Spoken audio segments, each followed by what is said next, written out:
naye nammwe njagala mberekamu embeera gye tulimu etuprovokinga enyiiza naye tulina obuvunanyizibwa okubeera abakkakkamu.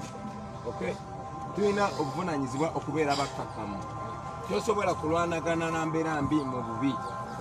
Obusungu tebumalaawo busungu, ekibi tekimalaawo kibi. Kakati engeri obudde gye bukedde njagala tweteeketeeke gye tugenda wala. Muwulidde tugenda Kyankwanzi, tugenda kuvuga 3 hours. Manyi temwasuze bulungi ne mubeere bagumu, tweteeketeeke tutandike olugendo lwaffe mu dakiika eziddako 10. Kyayi ndowooza tujja munywa mu kkubo.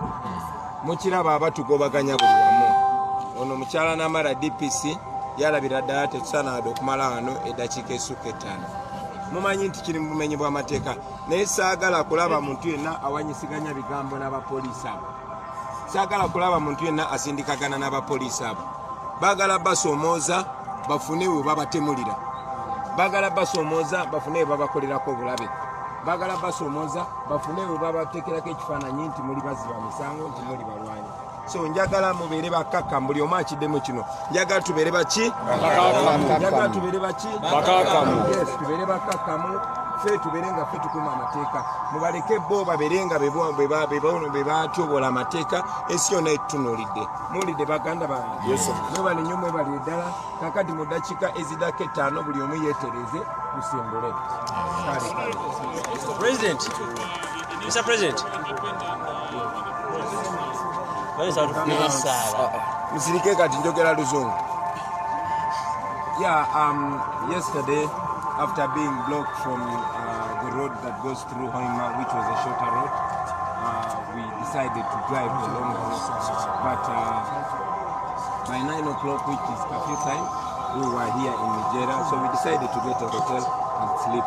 Unfortunately, the DPC that you saw, the one Patience Namara, stopped us, ordered all hotels not to host us, and we had no option but to sleep here on the street. Thank God it is morning now and we are planning to get on our journey to Kyankwanzi. Mu Luganda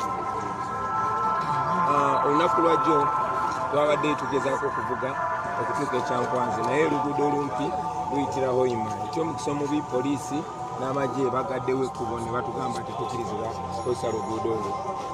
Twasazeewo okuvuga oluguudo oluwanvu olugenda e Kyankwanzi naye essaawa za kafyu zatukwatidde wano Nigeera ne tusalawo tusire wano tugere ku makya tweyongereyo.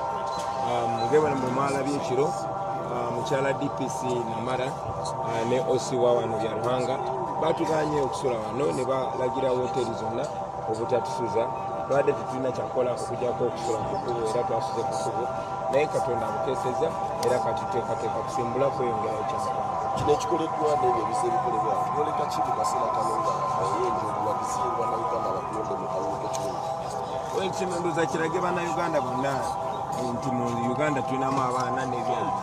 Ffe tuyisibwa nga batali bannayuganda. Kigo omulundi ogusoose bannaffe battibwa, bakubibwa emigo, bafuuyibwa teyagaasi newankubadde tetulina musango. Tebatukkiriza kuyingira mu bibuga tulina okwogerera n'enguudo ezirime tebatukkiriza zikozesa kubatsindika mu nguudo nakisamana. N'ebyo byonna byonna bitwongera amaanyi bitwongera nakumu era tumanyi nti Katonda gyetuyisamu eno lazima oluvannyuma lwa byonna tubeera. Ekiwandiiko kya Minisitule kireka ebyokulonda alagira poliisi n'ababyokulonda obutandika okutataganya abeesimbye okulondeza mu Uganda. Olowooza kikuwesuula? Akakiiko k'ebyokulonda kirungi nti oluvannyuma lwa byonna bibadde bitukolebwa nga kasirise bawandiise ekiwandiiko ekyo naye ekiwandiiko ekyo olunaku lwekyafulumye era bwe batuyisizzaho nti kakati oludda olwaffe engondabe yaffe kisigadde kiri just kiwandiiko paka mutulabye